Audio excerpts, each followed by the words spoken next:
नमस्कार, राष्ट्रभोज से मैं पवन केसवानी। छत्तीसगढ़ की राजनांदगांव लोकसभा सीट से सीएम भूपेश बघेल के मैदान में उतरने के बाद ये सीट बेहद हाई प्रोफाइल हो चुकी है। न केवल छत्तीसगढ़ बल्कि राष्ट्रीय राजनीति का ध्यान भी इस वक्त राजनांदगांव की तरफ है।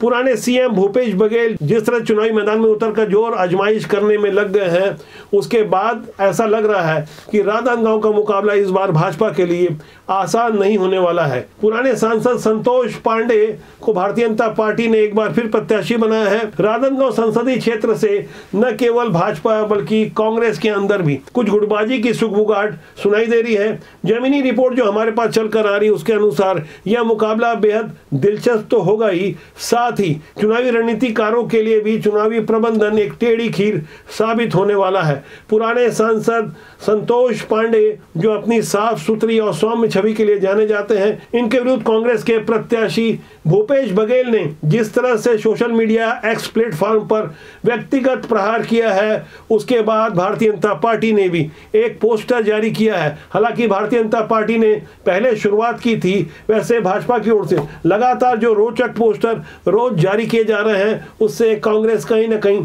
असहज महसूस कर रही है। हालांकि हमने उस पोस्टर का जिक्र पुराने वीडियो में भी किया था। आप एक बार फिर अपने स्क्रीन पर इस पोस्टर को देखिए, जिसमें सीएम भूपेश बघेल को हरा झंडा हाथ में लेकर जिहादी गिरोह का सर्वे सर्वा बताया गया है। इसके पीछे एजाज ढेबर और पुराने मंत्री मोहम्मद अकबर के अलावा नवाब खान की तस्वीर कार्टून में आपको नजर आ रही होगी। ये तीनों ही मुस्लिम नेता जो सीएम भूपेश बघेल के पीछे खड़े नजर आ रहे हैं, दरअसल एक कांग्रेस की एक कमजोर कड़ी है। इस पोस्टर के जारी होने के बाद अब बारी भूपेश बघेल की थी, तो उन्होंने सीधे भारतीय जनता पार्टी के प्रत्याशी संतोष पांडे का उल्लेख करते हुए कुछ और ही संतोष प्रकट किया।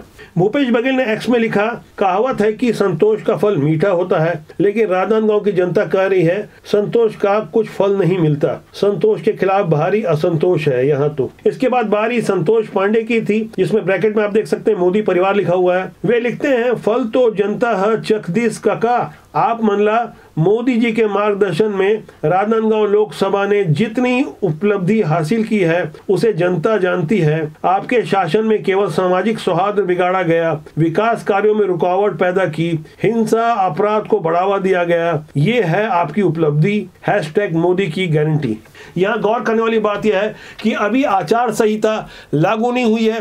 हो सकता है इस वीडियो के कुछ घंटे बाद आचार संहिता का संदेश आपको सुनाई दे, अधिसूचना जारी हो जाए, लेकिन जिस तरह से ये खाई खंदक की लड़ाई अभी से मची हुई है, इसे गहराई से समझना होगा। हमने ग्राउंड पर पड़ताल की, ढेर सारी जानकारियां हमारे पास चल कर आ रही है और हमारे सूत्रों ने जो मजबूत जानकारी दी कि जंग के शुरुआत में ही रणभूमि पर किसकी स्थिति कैसी है। इसे समझने से पहले हमें राजनांदगांव लोकसभा क्षेत्र के चुनावी इतिहास को संक्षेप में समझना होगा। देखिए ये रिपोर्ट। 2 जिलों राजनांदगांव और कवर्धा संसदीय क्षेत्र का चुनावी इतिहास बेहद रोचक रहा है। यहाँ का प्रतिनिधित्व बाहरी भी करते रहे हैं। इस क्षेत्र में पड़ोसी जिला दुर्ग और मुंबई से आकर भी चुनाव जीते जा चुके हैं। वर्ष 1998 में दुर्ग के कांग्रेस के वरिष्ठ नेता मोतीलाल वोरा चुनाव जीत चुके थे, लेकिन 1999 में उन्हें हार का सामना करना पड़ा। उससे पहले 1989 में भाजपा के दुर्ग निवासी धर्मपाल गुप्ता ने यहाँ से जीत दर्ज की थी।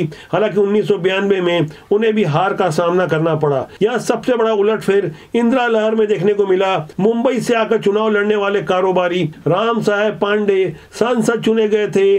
लोकसभा क्षेत्र का अस्तित्व बनने के बाद अब तक हुए कुल 16 चुनाव में 10 बार संसदीय मुख्यालय राजनांदगांव जिले से ही सांसद चुने गए हैं। इसके बाद 3 बार कवर्धा को मौका मिला, जबकि 3 बार बाहरी प्रत्याशी ही सांसद चुने गए। इंदिरा गांधी ने वर्ष 1971 में तत्कालीन सांसद पद्मावती सिंह का टिकट काटकर मुंबई के व्यवसायी राम साहेब पांडे को मैदान में उतारा था। तब उन्होंने एनसीओ से चुनाव लड़ी पद्मावती को 98,270 मतों से पराजित किया था। मगर 1977 में इंदिरा गांधी विरोधी लहर में राम साहेब को हार का सामना करना पड़ा। इसके बाद संसदीय क्षेत्र में बाहर के 2 नेताओं को मैदान में उतारा गया, उन्हें भी सफलता मिली।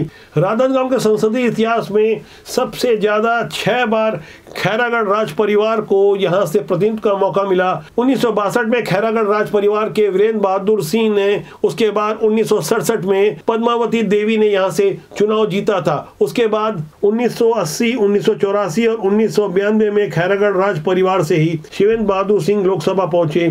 खैरागढ़ के 6वें सांसद देवव्रत सिंह थे, जिन्होंने 2007 में उपचुनाव में जीत हासिल की थी। जिले के डोंगरगढ़ ब्लॉक ने भी 2 सांसद दिए। 1977 में मदन तिवारी आसरा गांव के निवासी थे, जबकि 2004 में प्रदीप गांधी के रूप में डोंगरगांव ने दूसरा सांसद दिया था।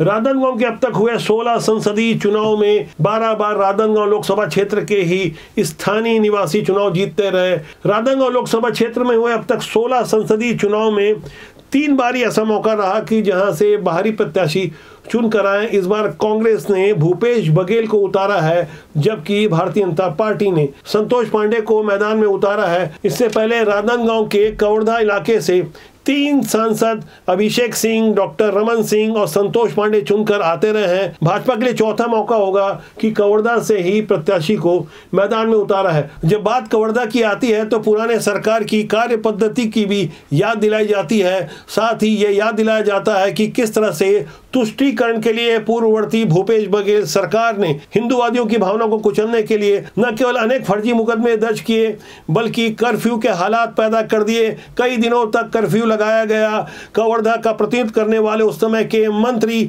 मोहम्मद अकबर के पक्ष में खड़ी नजर आ रही उस समय भूपेश बघेल की कार्यप्रणाली को राष्ट्रीय स्तर पर नोटिस में लिया गया। विधानसभा चुनाव के दौरान भी कवर्धा के अलावा बीरनपुर का मुद्दा भी हावी रहा। मौजूदा लोकसभा के चुनाव के दौरान भारतीय जनता पार्टी ने एक बार फिर उन पुरानी यादों को ताजा किया है। 2023 में जिस तरह से बीरनपुर में भुवनेश्वर साहू की मॉब लिंचिंग से हत्या कर दी गई थी, उनके बीरनपुर गांव के खानपारा में मस्जिद के निकट जिस तरह से लोगों ने घेर कर वहशाना तरीके से उनकी हत्या की, इसे लेकर भारतीय जनता पार्टी ने जो नया कार्टून युक्त पोस्टर जारी किया है वो आपकी स्क्रीन में नजर आ रहा होगा, जिसमें पुराने गृह मंत्री तामदेव साहू नजर आ रहे हैं और बीरनपुर की वो तस्वीर नजर आ रही है, भुवनेश्वर साहू की तस्वीर नजर आ रही है। तत्कालीन गृह मंत्री का उल्लेख किया गया है और बताया गया है कि उनके पास टाइम नहीं था परिजनों से मुलाकात करने के लिए।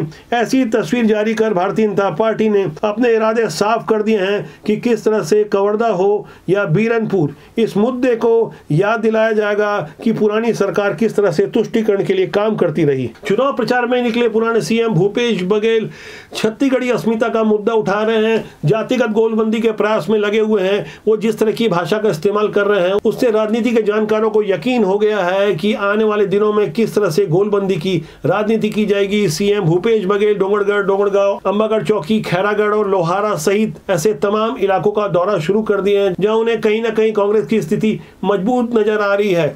पिछले विधानसभा चुनाव में राजनांदगांव लोकसभा क्षेत्र से भारतीय जनता पार्टी को कोई खासी सफलता हासिल नहीं हुई थी। हालांकि बहुचर्चित कवर्धा की सीट से 60,000 वोटों से जीते हुए पुराने मंत्री मोहम्मद अकबर 40,000 वोटों से विजय शर्मा से बुरी तरह से पराजित हो गए थे।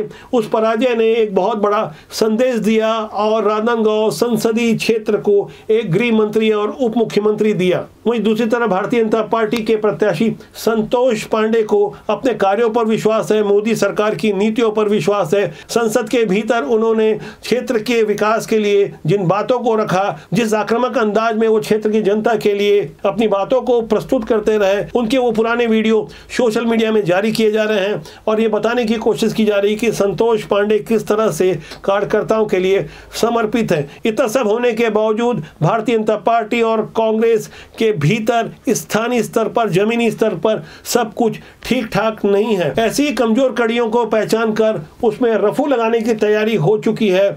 अभी फिलहाल लगभग 1 महीने का समय बाकी है चुनाव के लिए। ऐसा माना जा रहा है कि अप्रैल के फर्स्ट फेज में ही छत्तीसगढ़ के लोकसभा के चुनाव होंगे। राजनांदगांव लोकसभा क्षेत्र की तासीर को समझने वाले बताते हैं कि यहाँ जाति का समीकरण कोई विशेष काम नहीं करता। जिस तरह से संतोष पांडे ने 2019 के चुनाव में कांग्रेस के भोलाराम साहू को पटकनी दी थी, उस पर यदि गौर किया जाए तो उन्होंने कांग्रेस के उम्मीदवार भोलाराम साहू को 1,11,996 मतों से शिकस्त देकर यह सीट भाजपा के लिए बरकरार रखी थी। बीजेपी के संतोष पांडे ने कुल 6,62,387 मत हासिल करते हुए कांग्रेस के भोलाराम साहू को परास्त किया था। भोलाराम साहू को 5,50,421 मत हासिल हुए थे, जबकि बहुजन समाज पार्टी को तो नोटा से भी कम वोट मिले थे। बीएसपी की रविता ध्रुव को तब 17,145 मत हासिल हुए थे, जबकि नोटा को 19,456 वोट हासिल हुए थे। कुल मिले मतों में बीजेपी को